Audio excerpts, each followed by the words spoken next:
Hey everybody, Robert with RC Archery here.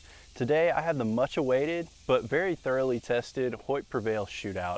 This is going to be going over the SVX cam and the X3 cam, letting you know which bow is going to work best for you, what I like about each bow, what I would rather not have with each bow, and how they set up and how they tune.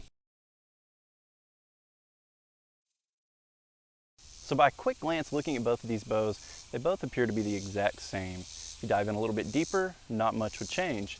But if you shot these bows side by side with a blindfold on, they're gonna feel like they're made from two totally different manufacturers. So knowing that, being able to make the choice on which bow to buy for you, your shot type, what you're expecting from them, that becomes that much more important. So let's take a look first at what both of these bows have in common, and then I'm gonna go over each cam type and I'm gonna tell you what is different about them and what to expect.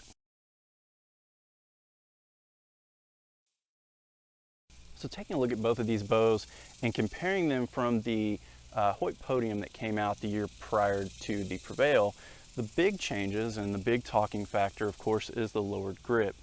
Now, they've done this in the past. They had a lower grip placement on the Hoyt Pro Comp Elite, but what they also did with that bow was that they shifted the grip laterally as well. So they moved it a little bit outside of the middle of the bow. Now, in theory, this was going to be great. Most archers have a left tear on paper, but not all archers do. And it did cause some tuning headaches that they found. So for the Hoyt Prevail, they did go back to a lower grip, but they did leave it in the middle of the riser. The tuning factor with that was a lot better. It's more forgiving, and as an all-around bow for both shooters that tend to have left or a right tear, this bow is going to tune up and it's going to work well for you. Now, the other benefit of lowering that grip is that the midpoint of the bow now is at the burger buttonhole. So that tells us that depending on how we want to set our arrow rest up, we have a lot more control over the way this bow is going to aim. So if we want to run this arrow right through the middle of the burger buttonhole, we can. If we seem to need it a little bit higher or a little bit lower, the bow is very responsive to that. It's going to help us fine tune what we're seeing on target and help us with that aim. Now, another thing you'll notice with these bows is they removed the air shock, so that is no longer there. They replaced it with a new dampener system that they have. This seems to work very well on controlling the vibration, and you don't have the problems with it not aligning up or maybe moving and not even working. Now, another thing that we've seen different is an addition of an extra stabilizer mount. So the stabilizer mounts in the past, at least on the past couple bows, have been here at the bottom of the bow. That gives you a very high leverage over the bottom of the bow, and that does help, and it does create some different tune and a different feel to the bow. But what they also gave us on this one is that additional hole here higher up on the riser. I'm going to talk more about this later on how I've found this to work and the setups that I would use one or the other over. We're starting out here with the SVX cam. Now the SVX cam is the newest generation spiral family cam. Now they've relabeled it as a SVX, but it really goes back to some of the previous versions of the Spiral X, and it takes the best of those and combines it with a rotating module for draw length adjustments from the Spiral Pro. Now, one thing that I want to point out right away is that the SVX cam is not as overly aggressive as the Spiral Pro. If you shot that cam on the previous Podium model bow, you would notice that getting to the back wall and then staying on the back wall, the cam felt a little bit more aggressive than some of the spirals in the past. Luckily for us, the SVX cam has gone away from that. This is a very smooth and a very linear cam. Now, with saying that, it is still a spiral cam, so you still have to have an aggressive style shot where you really pull into that back wall, anchor in, and then pull through your shot. If you're going to be a relaxed through your shot styled archer, this cam is probably going to want to fight you, and you're going to find it to be not as forgiving as some other options that you can go to. Now, what I mentioned before is that it does have a rotating module, so within the cam families, you can change your draw length on these bows a lot easier than in past offerings, maybe from the Spiral X or the standard Spiral. Each draw length module is going to come with these bows when you purchase them, so it's just unscrew one, screw another one on, and it helps you get another ½ inch change of a draw length adjustment. The top cam here has gone away from a draw stop, and it now has a track. So this is very similar to some past iterations of this cam. And for me, I like this better. You can really adjust and change the way your back wall feels with this style of cam track. You can allow the top cam to hit at the same time as the bottom cam. It's not quite as aggressive on the back end, or if you want to have a little bit more of a rigid feel, you can advance that top cam just a little bit more. And with this track here, it maintains an easier tuning and a better feel on that back wall. So if we turn this around and we look at the bottom cam, you'll notice that we do have a draw stop peg here on the outside, just like we always did.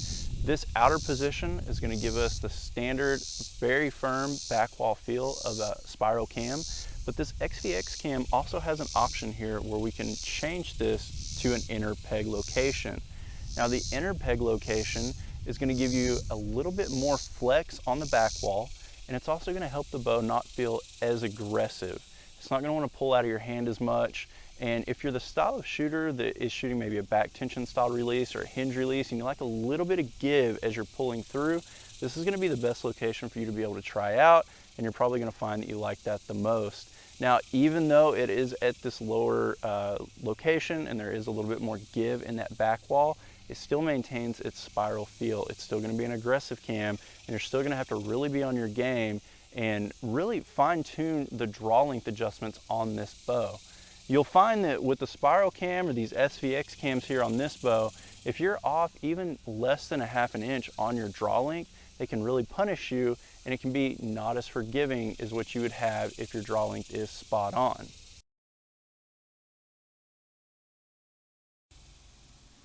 So if you're used to tuning a hybrid cam system, this SVX cam Hoyt Prevail is going to be a tuning dream to you. It's very responsive to any style of tuning that you want to do, whether that be with the yokes, with your arrow rest, torque tuning, or anything else that you throw at it. For that reason, it makes it very easy for us to shoot up to the best of our ability, and also correlating downrange with the group sizes that we see and the type of tuning that we're doing, it's very easy to adjust this bow to shoot more forgivingly, and also for us to have better scores and better accuracy.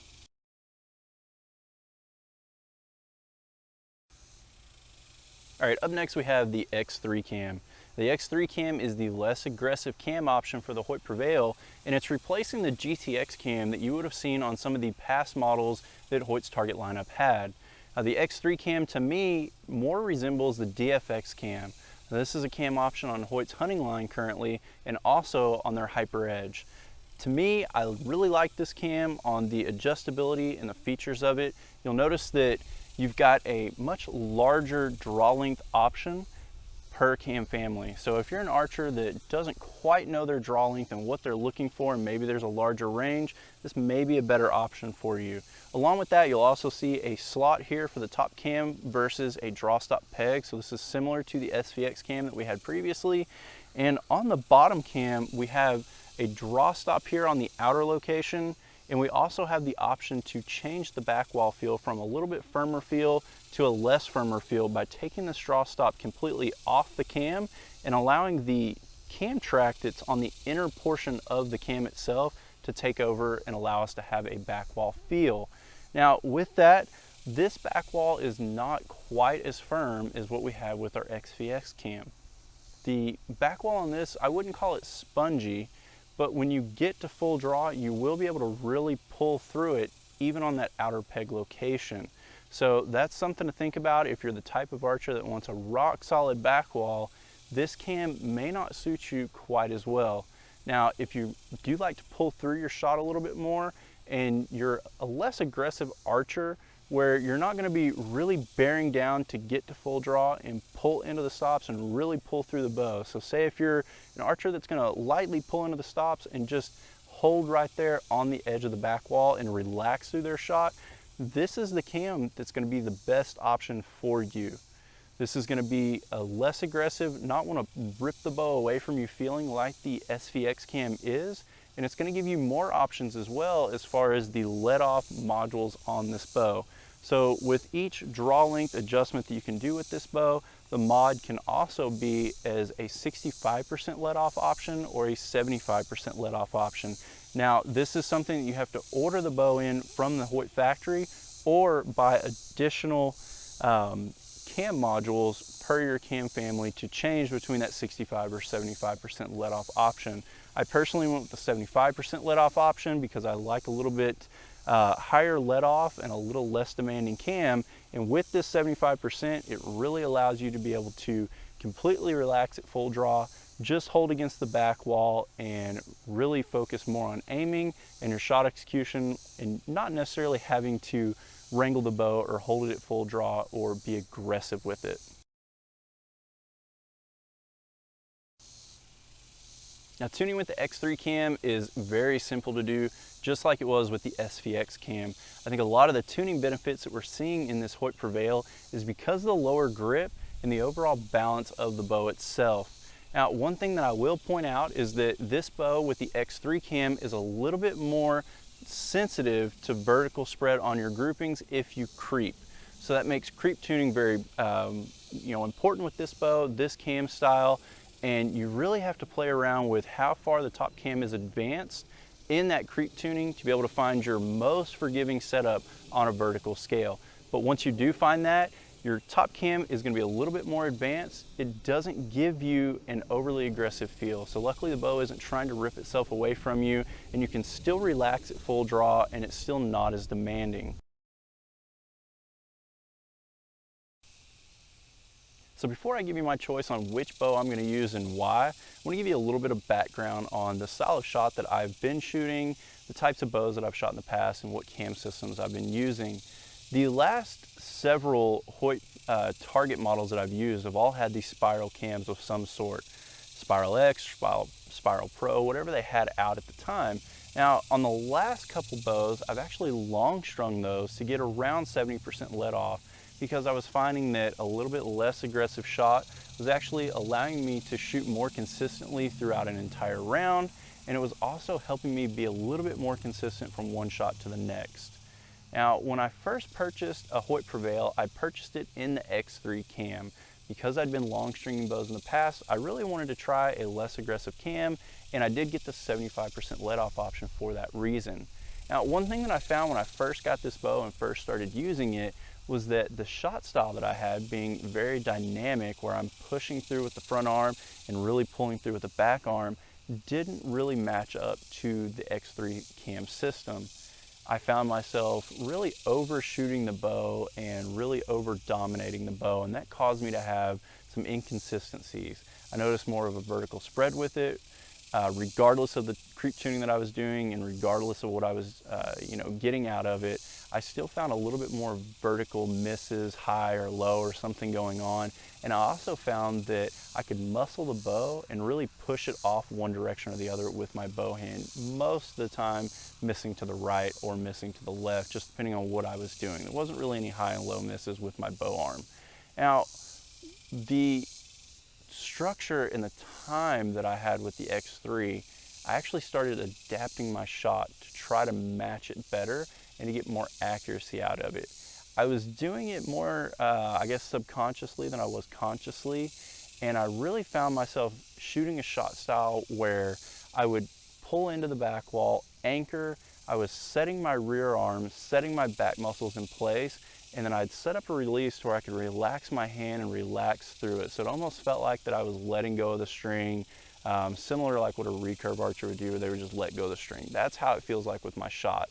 With that, I'm not nearly as dynamic when I shoot the X3 cam. I'm not really pushing towards the target much or pulling away from it.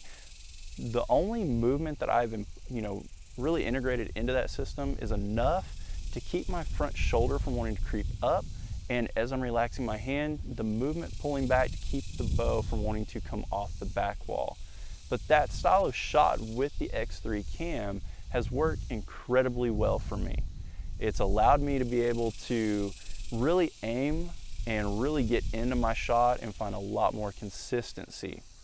When I purchased the SVX cam model of the Prevail, I was actually kind of excited to get back to more of what I would call my roots.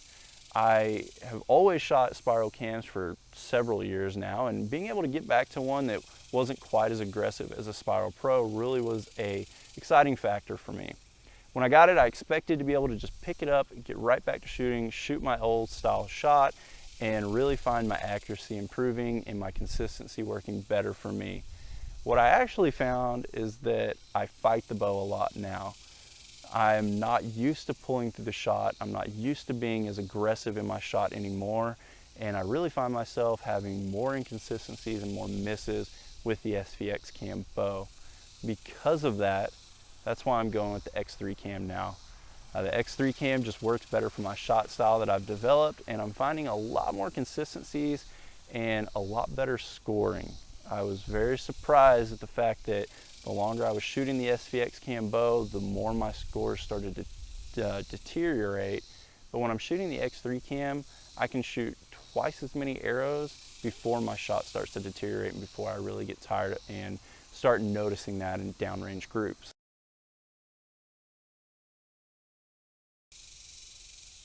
All right, so now that we know what my choice is for the bow that I'm going to shoot this year, I want to go over my setup both on the X3 version of this bow, but I'm also going to give you some information that's going to carry over for either cam option. So just overall, this is how the Prevail is, and this is what I found to work and didn't work for a certain situation. So just to start off with, let's go over my stabilizer setup.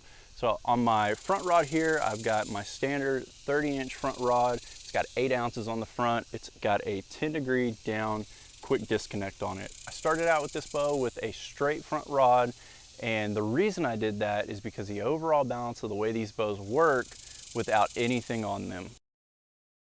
So as a bare bow here, the lower grip on these Prevails leaves a lot of room above the grip on the riser. Because of that, it affects the way that the bow reacts when it's bare and how it naturally wants to balance. So when I let go of this, you can see that this bow will completely flip over backwards in your hand.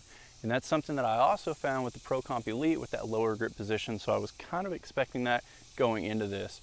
With the Hoyt Podium, it would usually go back to about here. That was about the balance point on it, but with this one, it'll flip all the way over. So knowing the natural balance point of the way this bow is going to react for me, I knew that I needed less leverage over the back of the bow and more over the front.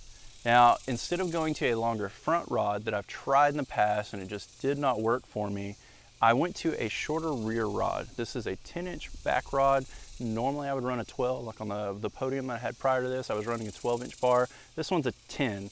Now my weight ratios are actually still the same. They're a 1-to-2 ratio, so this back bar has 16 ounces on it.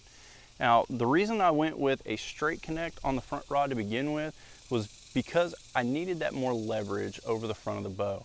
Having the bar angle itself down, the more you angle that bar, the less overall length away from the riser that you actually have. So that's going to take some of the leverage away from it. So having a straight bar, that was going to give me maximum leverage over the front of the bow, and I could adjust the angle of this rear bar to match and get the way that I needed it to balance. But what I ended up finding was that having this 10-degree down quick disconnect that I've normally used actually did give me a steadier aim.